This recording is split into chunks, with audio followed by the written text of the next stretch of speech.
Halo teman-teman, ini adalah video pertama saya di mana saya akan menjelaskan terkait dengan soal-soal untuk tes bakat skolastik LPDP ya.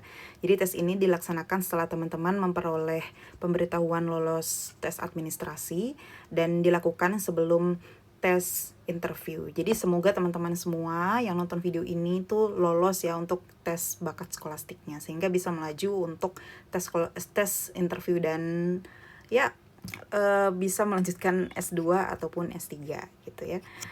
Baik untuk tes bakat skolastik juga dibagi beberapa ya, ada yang analitis, ada juga yang verbal, ada yang penalaran logika. Untuk sekarang kita akan membahas terkait dengan tes kemampuan verbal. Tes kemampuan verbal itu ada beberapa lagi di dalamnya, ada yang sinonim, antonim, kemudian ada yang analogi dan lain-lain ya. Di sini saya akan membahas terkait dengan sinonim. Jadi mungkin untuk ada 2 atau 3 video ke depan itu terkait dengan sinonim dulu ya. Nanti setelahnya baru kita lanjutkan dengan antonim gitu ya. Ini untuk pembukanya sendiri itu hanya akan saya lakukan di video pertama ini. Jadi kalau untuk video selanjutnya saya akan langsung untuk pengerjaan soalnya gitu. Oke, kita bahas dulu ya. Jadi apa sih sebenarnya sinonim ya? Sinonim itu adalah gampangnya ya, itu adalah persamaan kata. Persamaan kata atau yang memiliki makna yang sama gitu. Walaupun terkadang penggunaannya tidak selalu sama di setiap kalimat gitu, tapi ya secara garis besar dia memiliki makna yang sama gitu. Kita lanjut aja. Jadi di video ini kita akan membahas 1 sampai 10 nomor saja gitu ya. Oke. Baik, untuk soal nomor 1, apa sih sinonim dari ceruk? Nah, ceruk sendiri itu adalah lekukan atau lubang yang cekung ke dalam ya, bisa ada di permukaan tanah, kemudian dinding ataupun di benda lain gitu. Jadi, sinonim atau persamaan katanya yang sangat mendekati itu adalah lekuk ya, bukan simpang, bukan pusat, bukan tanda, dan bukan jurang. Kenapa bukan jurang? Kalau jurang itu identik di permukaan tanah ataupun di laut gitu ya. Jadi tidak ada jurang di dinding ya, nggak ada ya. Jadi yang paling mendekati adalah lekuk gitu. Ceruk adalah lekuk. Selanjutnya afirmasi. Afirmasi itu adalah penegasan atau pengakuan terhadap sesuatu. Ya, bisa berupa sikap ataupun pernyataan. Jadi berdasarkan definisinya sendiri kita bisa lihat bahwa afirmasi sinonimnya adalah pengakuan. Bukan pengembalian, bukan tuntutan, bukan perubahan, dan juga bukan pemberitahuan gitu. Kemudian untuk nomor 3, klarifikasi. Nah, klarifikasi ya pasti teman-teman sudah sering ya dengar kata ini ya. Klarifikasi itu adalah proses menjelaskan sesuatu agar menjadi jelas. Misalkan ada suatu persoalan di mana kita dituntut untuk memberikan klarifikasi. Jadi kita dituntut untuk memberikan penjelasan terhadap persoalan tersebut agar tidak ada yang simpang siur, jadi agar menjadi jelas gitu. Sehingga jawaban yang tepat adalah penjelasan atau E. Bukan permintaan, bukan pengaturan, bukan permohonan, dan bukan penentuan. Kemudian lanjut ke nomor 4, yaitu jenggala. Jenggala itu sebenarnya kalau teman-teman mungkin sering baca puisi atau literatur yang lama gitu, nah itu jenggala biasa disebutkan di dalam tulisan tersebut ya, tulisan-tulisan tersebut. Jenggala itu berupa hutan ya, hutan yang lebat gitu. Jadi istilah lama untuk hutan lebat gitu. Jadi jawabannya sinonimnya adalah hutan ya. Bukan lebat ya, karena lebat sendiri itu sifat. Jadi bukan benda atau tempat, sedangkan jenggala itu lebih ke menunjukkan tempat gitu, yaitu berupa hutan. Jadi bukan lebat, bukan sabana pastinya. Sabana itu adalah padang rumput, jadi bukan hutan ya. Gurun itu adalah padang pasir dan bukit adalah dataran tinggi.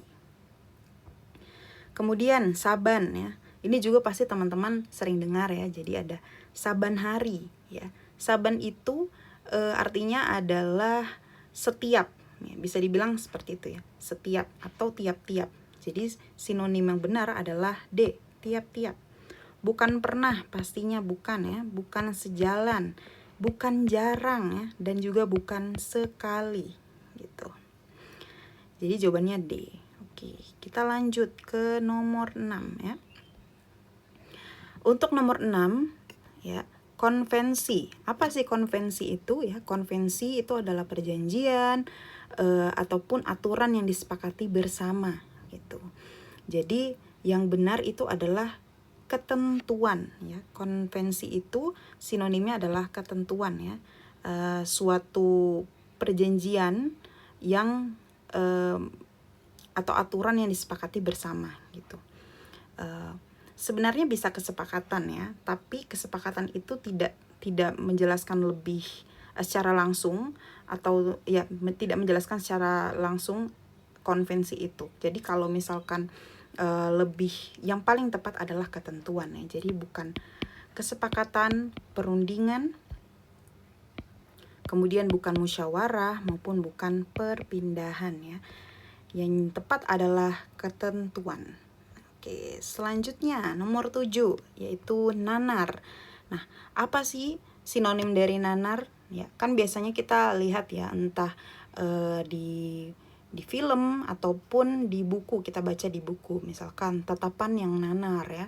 Ini ada beberapa kesalahan ya. Biasanya orang menganggap nanar itu artinya kosong ya. Kayak tatapan kosong ya, bukan seperti itu ya. Jadi nanar itu adalah bingung gitu, linglung atau tidak fokus. Jadi jawaban yang benar, sinonim dari nanar adalah C, bingung ya. Jadi bukan malu, bukan kosong, bukan berani, dan juga bukan tajam gitu.